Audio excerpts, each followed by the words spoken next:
বৈষ্ণোদেবী যাত্রাপথের বিচিত্র রূপ দেখুন আপনারা।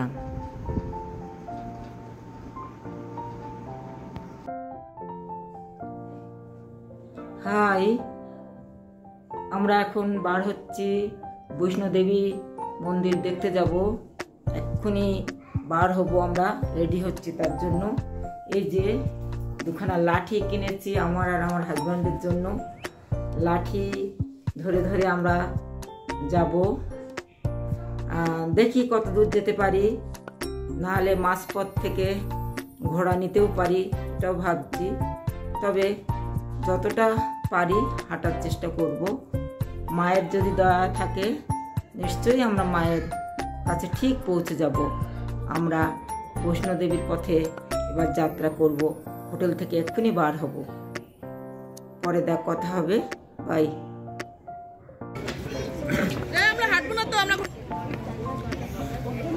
এই যে সবাই দাঁড়িয়ে, আমরা এখন চলেছি সবাই বৈষ্ণোদেবীর পথে। জয় মাতাজি।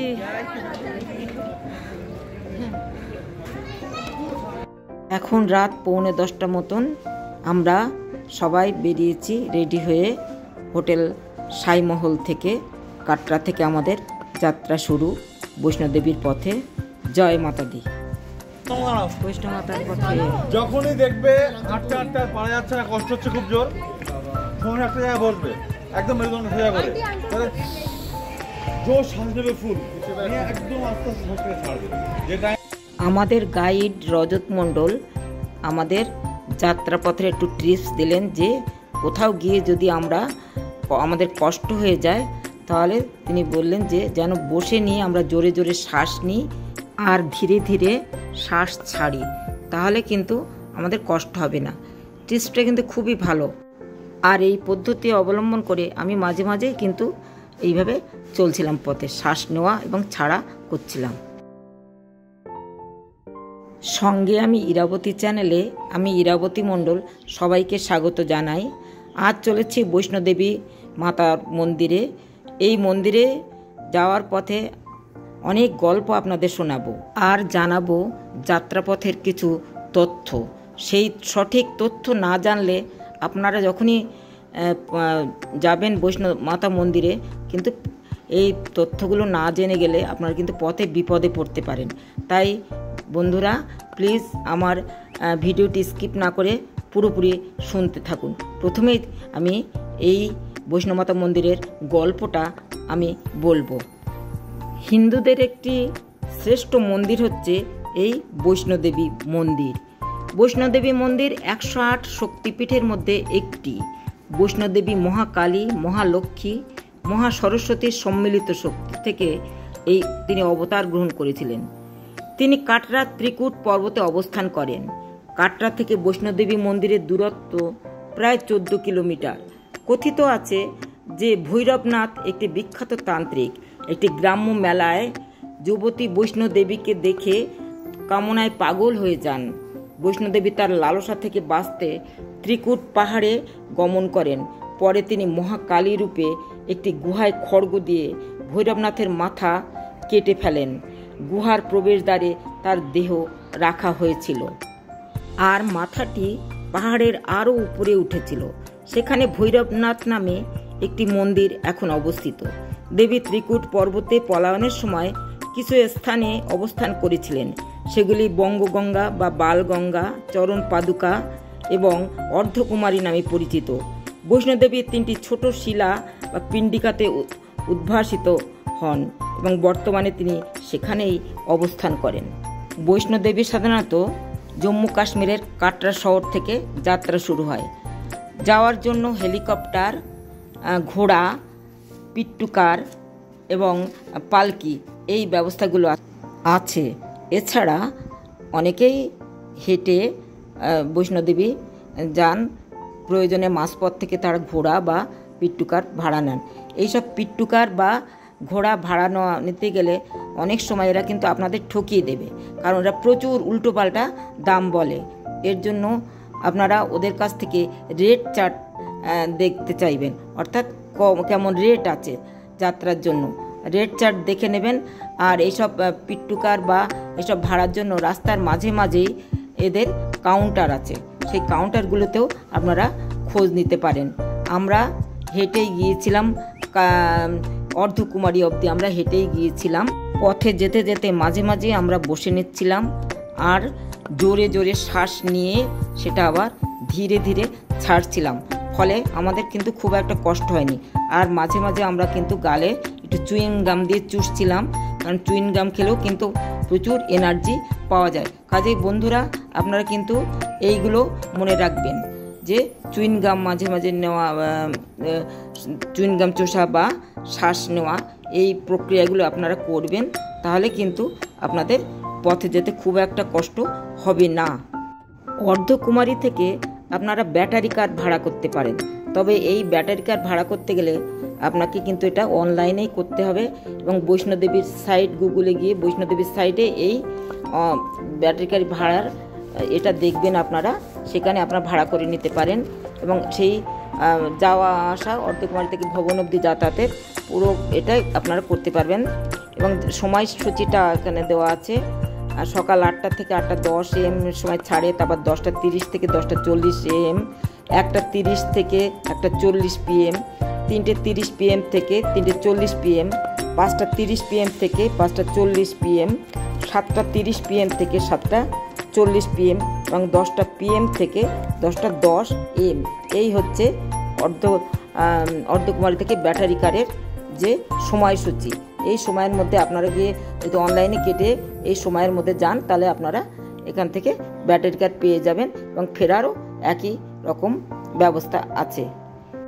আর একটা কথা জানা খুবই প্রয়োজন, সেটা হচ্ছে অর্ধকুমারী থেকে বৈষ্ণোদেবী যাত্রার পথটি কিন্তু দুভাগে ভাগ হয়ে গেছে, একটা পুরনো পথ, একটা নতুন পথ। পুরনো পথে গেলে কিন্তু বেশি খাড়াই এবং খুব চড়াই ওইটা, তাই আপনারা পুরনো পথে যাবেন না। জিজ্ঞাসা করে, দরকার হলে সবাইকে জিজ্ঞাসা করে নিয়ে নতুন পথে আপনারা যাবেন। আচ্ছা, সামনে ওই যে ভবনটা দেখছেন, এখানে আমাদের কিন্তু সবাইকে চেকিং করা হয় এবং বৈষ্ণোদেবী যাত্রার কার্ড আমাদের গলায় কিন্তু ঝুলিয়ে দেওয়া হয়। এই যে সামনে এই যে ভবনটা, এখানে আমাদের চেকিংয়ের জায়গা, এটা এখানে আমাদের কার্ড দিয়ে দেওয়া হয়। এবারে আমাদের যাত্রার কথা একটু বলি। আমরা কিন্তু ভুল করে অর্ধকুমারী থেকে সেই পুরনো পথে গিয়েছিলাম এবং বেশ প্রায় 1-1.5 কিলোমিটার যাওয়ার পরে একজন ভদ্রমহিলা, তার স্বামী এবং অন্যান্যরা আমাদেরকে জানায় যে এই পথে যাওয়াটা গেলে কিন্তু খুব কষ্ট হবে এবং চড়াই উতরাই, এবং তারাই আমাদেরকে নিচে তাদের সঙ্গে ফিরে আসে আবার পুনরায় নিচে, এবং তারাই আমাদেরকে ভবনে যাওয়ার নতুন রাস্তাটি আমাদেরকে দেখিয়ে দেয়। আমরা সেই পথ দিয়ে কিন্তু যেতে শুরু করি, তাই আমাদের যাওয়াটা পরবর্তীকালে সহজ হয়েছিল। বন্ধুরা, অর্ধকুমারী থেকে আমরা কিন্তু ব্যাটারি কারে করেই ভবনে গিয়েছিলাম, কিন্তু এই ব্যাটারি কারের টিকিট পাওয়াটাও আমরা অফলাইনে পেয়েছিলাম টিকিটটা, খুব ভাগ্যগুণে। সেটা একটা অদ্ভুত একটা গল্প। মায়ের ইচ্ছা না থাকলে এমন গল্প সম্ভব হয় না, এমন টিকিট পাওয়াও যায় না। সেই গল্প আমি তোমাদের সাথে দেখে একটু শেয়ার করব।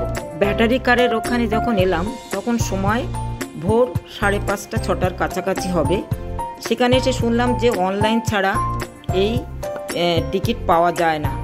আমরা খুব চিন্তা করছিলাম, এমন সময় একজন ব্যক্তির সাথে আমাদের দেখা হলো। তিনি ছিলেন খোড়া। তাকে আমাদের সমস্যার কথাটা বললাম যে আমাদের যদি কোনো টিকিট পাওয়ার ব্যবস্থা উনি করে দিতে পারেন, তাহলে তার প্রতি আমরা খুব কৃতজ্ঞ থাকব। তিনি বললেন তিনি দেখছেন। একটু পরে ভোর 6:30টার দিকে উনি যখন টিকিট কাউন্টারের ভেতরে একজনের সঙ্গে কি কথা বলে এলেন, এসে তিনি বললেন যে আমাদের টিকিট হবে, এর জন্য আমাদের 450 কি 500 টাকা লাগবে আর ফোন নাম্বারটা লাগবে। সেই ব্যক্তির দয়াতেই কিন্তু আমাদের দুজনের টিকিট হলো 500 টাকা করে, এবং সেই টিকিট নিয়েই আমরা কিন্তু ব্যাটারি গাড়ি চললাম। সঙ্গে সঙ্গে সেই ব্যক্তিও আমাদের, তারও টিকিট আমি একই সঙ্গে কেটেছিলাম, তার অবশ্য কোনো টাকা লাগেনি। সে যেহেতু খোড়া, তাই তার কোনো টাকা লাগেনি। এরপরে অদ্ভুত ঘটনা ঘটে আমাদের সাথে। আমি বলবো অদ্ভুতই, কারণ সেই ব্যাটারি কারে যাওয়ার পরে আমরা কিন্তু সেই ব্যক্তির সাথে সাথেই, তার যেহেতু কোনো লাইন দিতে হয়নি, আমরাও বিনা লাইনে মায়ের মন্দিরে ঢুকেছিলাম এবং মায়ের দর্শন পেয়েছিলাম। এটাই বলবো মায়ের কৃপা। মায়ের কৃপা না থাকলে কিন্তু এটা সম্ভব হয় না। তাই মায়ের কৃপায় আমাদের উপর বর্ষিত হয়েছিল তাকে দর্শন করার জন্য। ফেরার সময়ও উনি আমাদের টিকিট করে দিয়েছিলেন এবং অর্ধকুমারী অবধি আমরা ব্যাটারি কারে এসেছিলাম। পরে অর্ধকুমারী থেকে কাটরা অবধি আমরা ঘোড়ার পিঠে করে এসেছিলাম। তাই আমাদের যাত্রাপথ খুব একটা দুর্গম মনে হয়নি। মায়ের দর্শন আমরা খুব ভালোভাবেই পেয়েছিলাম। এবার আসি যাত্রাপথের কথায়। দেখুন, যাত্রাপথের দুধারে কিন্তু অজস্র দোকান আছে, নানা ধরনের জিনিসপত্র এখানে বিক্রি হচ্ছে। খাবার জিনিস থেকে শুরু করে সমস্ত কিছুই আপনাদের যদি প্রয়োজন মনে হয়, ওখানে মেডিকেল টিমও মাঝে মাঝে আছে। সেখানে যদি কেউ অসুস্থ হয়ে পড়ে সেই মেডিকেল টিমেরও সাহায্য নিতে পারে। এছাড়াও খাবার দাবার যা কিছু প্রয়োজন সবই কিন্তু আপনারা এই রাস্তার দুধারে সব কিছু পেয়ে যাবেন, তার কোনো অভাব হবে না। দেখুন, ওই যে ডুলিতে করে চলেছে একজন, এবং ঘোড়ার পিঠে তো প্রচুর মানুষ যাতায়াত করছিল, এটা আমরা দেখতে পেয়েছিলাম। আর এই যে এটা দেখুন, এটা কিন্তু একটা বসার জায়গা, বিশ্রামাগার, রাস্তার ধারেই আছে বিশ্রামাগার। আমরা কিন্তু এখানটাতে একটু বসে একটু বিশ্রামও নিয়েছিলাম, পথে ক্লান্ত হয়ে এখানটাতে আমরা কিন্তু একটু বিশ্রামও করেছিলাম। যে আমরা বসে বিশ্রাম নিচ্ছি, একটু বিশ্রামের জায়গা, এটা বিশ্রামের জায়গা, আমরা বসে বিশ্রাম নিচ্ছি। অনেকেই বসে আছে আঠার পথে, মাঝেই আছে এটা বসার জায়গা, অনেকেই দুই পথ হলো এখানে বসে নিচ্ছে। এটা বিশ্রামের জায়গা। দেখুন, রাস্তার ধারেই পানীয় জলের ব্যবস্থা, ফ্রিতে পানীয় জল। এরকম পানীয় জলের ব্যবস্থা বেশ কিছু কিছু রাস্তার অন্তরই এই পানীয় জলের ব্যবস্থা আছে। এছাড়া টয়লেটও আছে, সেগুলো বিনা পয়সাতেই ব্যবহার করা যায় এবং মোটামুটি খারাপ না টয়লেটগুলো। আর মাঝে মাঝে পুলিশের সেখানে পুলিশের ইয়েও আছে, কিয়স্কও আছে।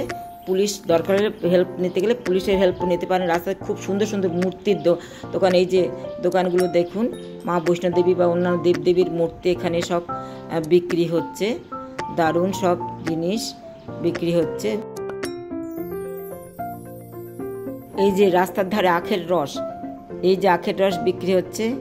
আমরা কিন্তু এখান থেকে 30 টাকা গ্লাস করে এক আখের রস কিনে খেয়েছিলাম, পথে যেতে যেতে এটা খেয়েছিলাম। কাজেই আপনারা সমস্ত রকম পানীয়, কোল্ড ড্রিঙ্কস সব কিছু পাবেন, লেবু জল বা অন্যান্য ড্রিঙ্কসের ব্যবস্থাও আছে। চায়ের দোকানও প্রচুর আছে, চা কফি সমস্ত কিছু, রেস্টুরেন্টও আছে।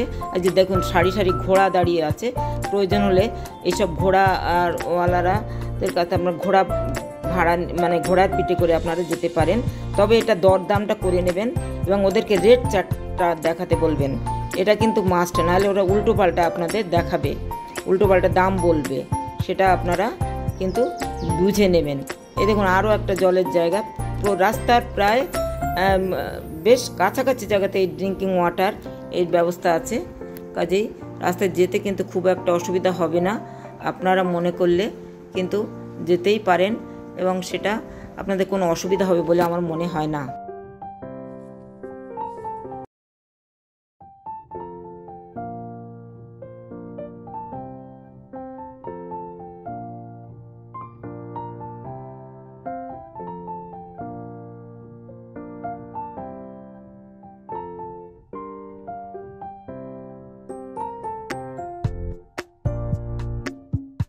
দেখুন, রাস্তার ধারে পার্ক মতন ঘিরে রাখা, পার্ক মতন জায়গায় দেবী সরস্বতী এবং অন্যান্য দেবীদের মূর্তি, দেবদেবীর মূর্তি এখানে তৈরি করে রেখেছে। খুব সুন্দর, একেবারে একটা সুন্দরভাবে এখানে কিন্তু মূর্তি বানিয়ে রেখেছে।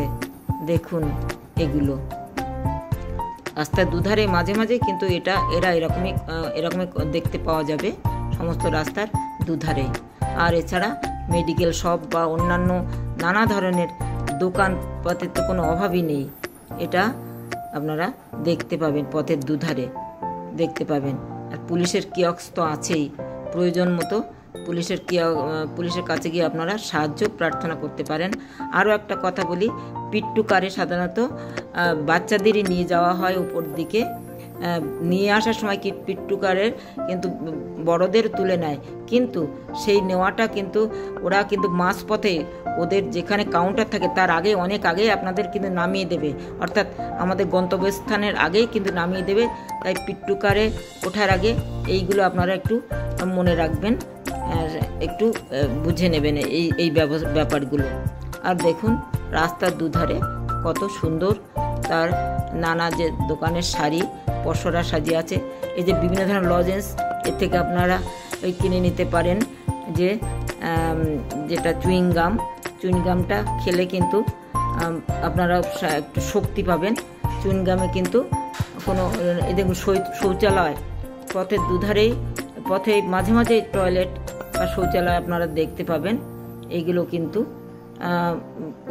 মানে বিনা পয়সাতেই এগুলো ব্যবহার করা হয়। এই যে ডাস্টবিন আছে, মাঝে মাঝেই ময়লা টয়লা ফেলার জন্য ডাস্টবিন আপনারা দেখতে পাবেন পথের মাঝে মাঝে। দেখুন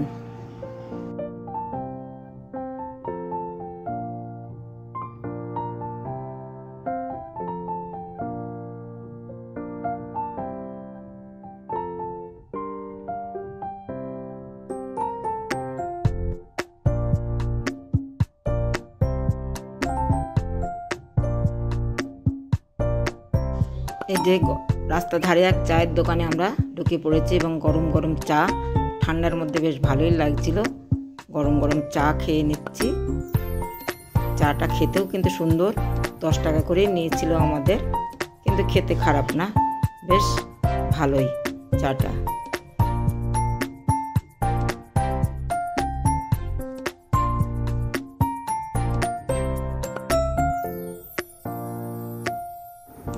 পথের ধারে দেখুন একটা মন্দির, এটা একটা মায়ের মন্দির। এটা অনেকেই এখানে যাচ্ছিল, কিন্তু আমরা আর যাইনি, কারণ আমরা যেতে মূল বৈষ্ণোদেবী যাত্রায় দেরি হয়ে যাবে বলে এই মন্দিরে আর আমরা ওঠিনি। অনেকেই কিন্তু মন্দিরে গেছে। পথের ধারেই এই মন্দিরটি, মায়ের মন্দির পড়বে এটা, দেখুন।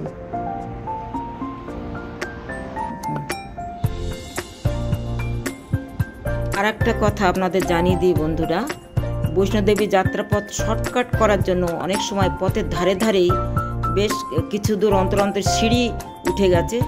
আপনারা ভুলেও কিন্তু সিঁড়িতে উঠতে যাবেন না। যখন সিঁড়ি দিয়ে উপরে উঠতে যাবেন আপনাদের কিন্তু ভয়ঙ্কর কষ্ট হবে।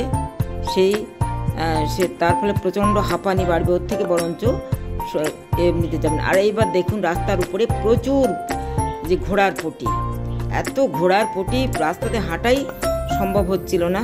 এবং ঘোড়াদেরও মাঝে মাঝে পা পিছলে যাচ্ছিল, নিজেদের পটিতে নিজেদের পা পিছলে পড়ছিল। এরকম ঘটনা আমরা চোখের সামনে দেখেছি।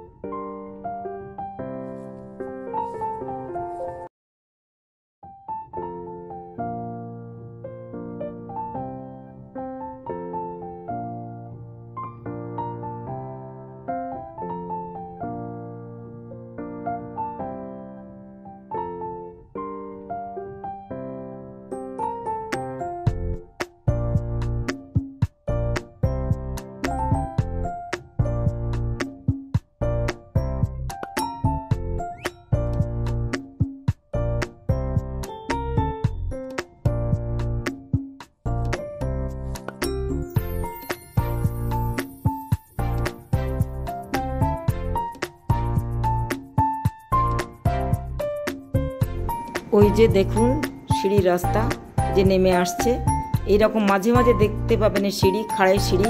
এই খাড়াই সিঁড়ি দিয়ে উপরে উঠলে কিন্তু প্রচণ্ড কষ্ট হবে। তাই সিঁড়ি পথটা এড়িয়ে অন্তত একটু ঘুর পথে আপনারা বৈষ্ণব মাতা যাত্রা করবেন, পথে যাবেন, সেটা ভালো হবে। প্রচুর দেখুন যে আখরোট প্রচুর বিক্রি হচ্ছে পথের ধারেই দোকানগুলোতে প্রচুর আখরোট, বিভিন্ন দামও লেখা আছে এখানে। আখরোটগুলোর বিভিন্ন ধরনের দাম লেখাই আছে। আস্তে এই যে দেখুন মাসাজ সেন্টার, পথের ধারে এরকম মাসাজ সেন্টারগুলো আছে। পথে আসতে আসতে যাদের সমস্ত শরীর ব্যথা হয়ে গেছে বা কষ্ট, তারা এখানে কিন্তু মাসাজ নিতে পারেন বিশ্রাম করে। দেখুন মাসাজ সেন্টার আছে এগুলো।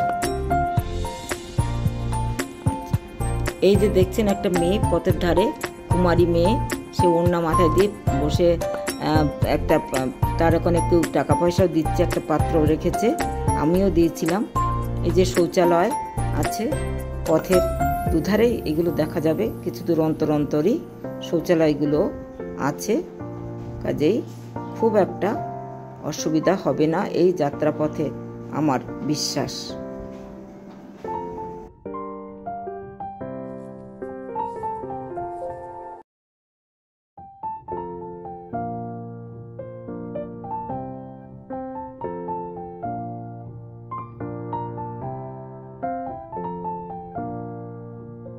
দেখুন পিট্টু কারে নিয়ে আসছে, মানুষ নিয়ে আসছে, কিভাবে বয়ে নিয়ে আসছে পিট্টু কারগুলো।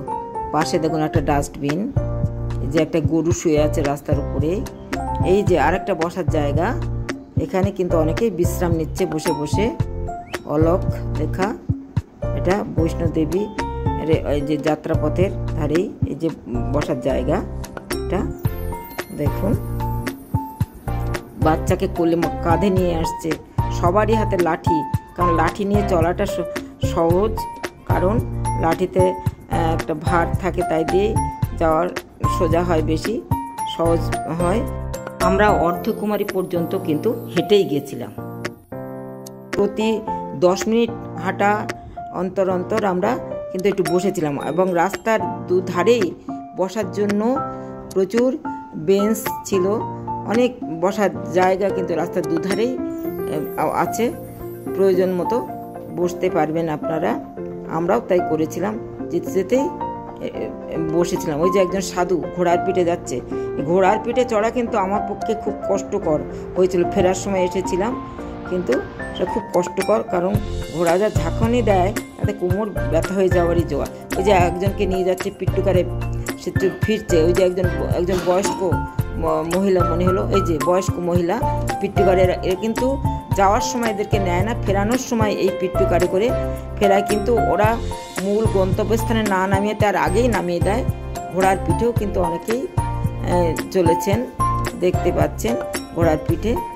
এই যে রাস্তার দুধারে ফলের দোকানও আছে, ফল রেখেছে বিক্রি করছে, প্রয়োজনে যে শশা, ফলের দোকানগুলো আছে। এই যে আরেকটা সিঁড়ি দেখুন, সাইড দিয়ে সিঁড়ি, যেটা বলেছিলাম সাইড দিয়ে সিঁড়ি দিয়ে উপরে শর্টকাটের রাস্তাতে নামা সহজ, কিন্তু উঠতে গেলে কঠিন। উঠলে যে ঘোড়াগুলো যাতায়াত করছে পুরো রাস্তাটাতেই, মানে মানুষের থেকে ঘোড়ার পরিমাণ এত বেশি, পথে যেতে যেতেই আমাদের খুব অসুবিধা হচ্ছিল। এখন আবার একটা ড্রিঙ্কিং ওয়াটার। আচ্ছা এই যে সামনে এটা দেখছেন, এটা কিন্তু পুলিশ পোস্ট, এটা পুলিশ ক্যাম্প, এটা একটা আমি গিয়ে খোঁজও নিয়েছিলাম পুলিশ ক্যাম্পে।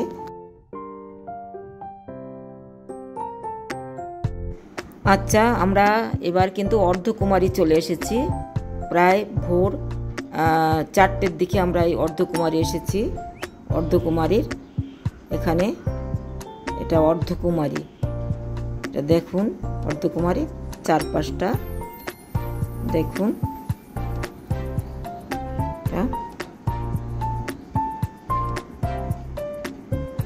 এই যে এখানে বিশ্রামাগার, সবাই বিশ্রাম নিচ্ছে, যারা তীর্থযাত্রী তারা এইটা ডান দিকে দেখলেন, একটা বিশ্রামাগার, বিশ্রাম নিচ্ছে, অনেকে বসে বসেই ওখানে ঘুমিয়ে শুয়েও আছে, বিশ্রাম নিচ্ছে ওখানে। এই যে একটা দেখুন একটা সেবা সদন, এটা হসপিটাল মতন, এটা ডাক্তারখানা ডিসপেন্সারি দেখতে পাচ্ছেন।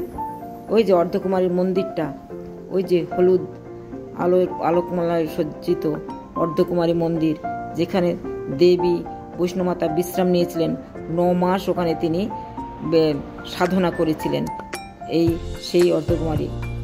আচ্ছা, এটা কিন্তু অর্ধকুমারী। আচ্ছা, আমরা চলে এসেছি এবার কিন্তু এই যে ব্যাটারি কারের জায়গায়। ভোর তখন প্রায় 5টার মতনই হবে। আমরা এই যে এখানে অর্ধকুমারীর ব্যাটারি কারের এখানে ভাড়া নেওয়া হয়। সামনে এই যে দেখছেন, এটা অর্ধকুমারীর ব্যাটারি কারের জায়গাটা। ব্যাটারি কার ভাড়া নেওয়া, এই যে সামনে ওই ব্যক্তি দাঁড়িয়ে আছে, উনি আমাদের টিকিট করে দিয়েছিলেন। এই যে ওই ব্যক্তি, যে কালো কালো কোট পরা দেখতে পাচ্ছেন, জ্যাকেট পরা, উনি আমাদের কিন্তু ব্যাটারি কারের ভাড়ার ব্যবস্থা করে দিয়েছিলেন। যে টিকিটের সময়সীমাটা চার্টটা এখানে দেওয়া আছে, ব্যাটারি কারের যে সময় চার্ট ওখানে দেওয়া আছে। 8:30টার দিকে আমাদের গাড়ি ছাড়ে এবং আমরা ভবনে চলে আসি প্রায় 50 মিনিটের মধ্যে। এই যে আমরা চলে এসেছি বেশ মন্দির থেকে বেশ কিছুটা আগেই আমাদের নামিয়ে দেওয়া হয়। সেখান থেকে আমরা পায়ে হেঁটে কিন্তু মূল মন্দিরে যেতে হয়। এবং যাত্রাপথে দেখুন, এই যে সামনের ওই ব্যক্তি আমাদের ভগবান তুল্য ওই ব্যক্তি, উনি আমাদের টিকিটের ব্যবস্থা করে দিয়েছিলেন যাত্রাপথে। এবং ওনার সঙ্গে সঙ্গেই আমরা কিন্তু চলেছিলাম, ফলে আমাদের লাইন দিতে হয়নি। লাইনের না দিয়েই আমরা কিন্তু বিনা লাইনেই মূল মন্দিরে ঢুকে পড়তে পেরেছিলাম এবং মায়ের দর্শন পেয়েছিলাম।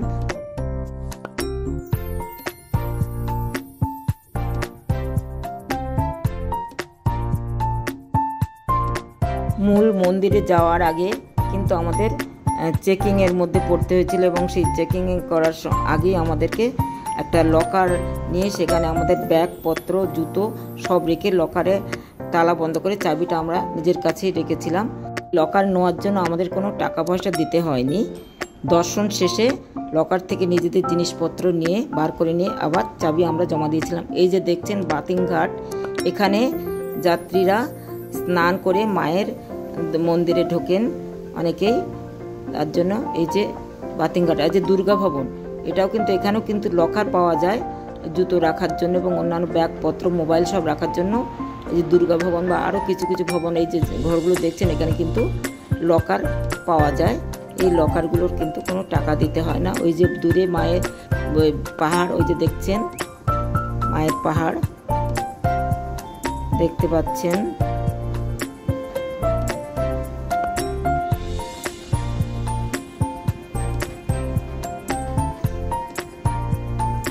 এই যে মায়ের মন্দির, ওই যে উপরে দেখতে পাচ্ছেন, ওটা হচ্ছে মায়ের মন্দির।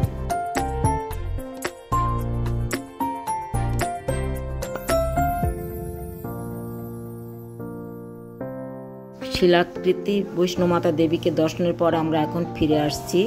লাইন দিয়ে আমাদের ঢুকতে হয়েছিল, একটুখানি সামান্য লাইনের মধ্যে আমাদের পড়তে হয়েছিল। আমাদের কপালে সিঁদুর দিয়ে দিয়েছিল এবং একটু করে প্রসাদও দিয়ে দিয়েছিল আমাদের হাতে। ওটা মিশ্রির প্রসাদ আমার কাছেই ছিল। ফিরছি আমরা, এরপরে কিন্তু আমাদের ফিরতে হবে আবার অর্ধকুমারী। ওই ব্যক্তি আমাদেরকে কিন্তু আবার টিকিটও করে দিয়েছিল এবং তার ফলে আমরা সেই টিকিটের দাম নিয়েছিল 350 টাকা। আসার সময় নিয়েছিল আমাদের 500 টাকা আর ফেরার সময় 350 টাকা। আমরা এখন ফিরে আসছি। এরপর আবার আমাদের উঠতে হবে ব্যাটারি কারে। আমাদের বেশ টিকিট করার পর বেশ কিছুক্ষণ অপেক্ষা করতে হয়েছিল এবং ব্যাটারি কারের জন্য। সেই ব্যাটারি কারে আসার পর আমরা কিন্তু অর্ধকুমারী ফিরে আসি। আমরা সেই ব্যাটারি কারের দিকেই চলেছি। এই যে দেখুন মায়ের মন্দির, ওই যে দূরে বৈষ্ণবমাতা দেবীর মন্দির। মা ওখানে বসে আছেন শিলাকৃতি রূপে জগতের মঙ্গলের জন্য। এই মাকে দেখার পর আমার দু চোখ ভরে জল নেমে এসেছিল। মাকে দেখতে পাবো আমি কল্পনাও করতে পারিনি, কিন্তু ভাগ্যগুণে এবং মায়ের কৃপাতেই আমি তার দর্শন পেয়েছিলাম। এই কথা ভেবে আমার দু চোখে জল এসেছিল। ওই যে দূরে মায়ের পাহাড় দেখতে পাচ্ছেন, মায়ের পাহাড় ওটা, আর মায়ের মন্দির দেখুন, জয় মাতা দি লেখা। দেখুন এই যে মা বসে আছেন, ওখানেই বসে আছেন জগতের কল্যাণ রূপিণী মা দুর্গা, মা বৈষ্ণোদেবী, সকলের মঙ্গল করেন তিনি। জয় মা, জয় মাতা দি, জয় মা বৈষ্ণোদেবী, জয় মা, জয় মা।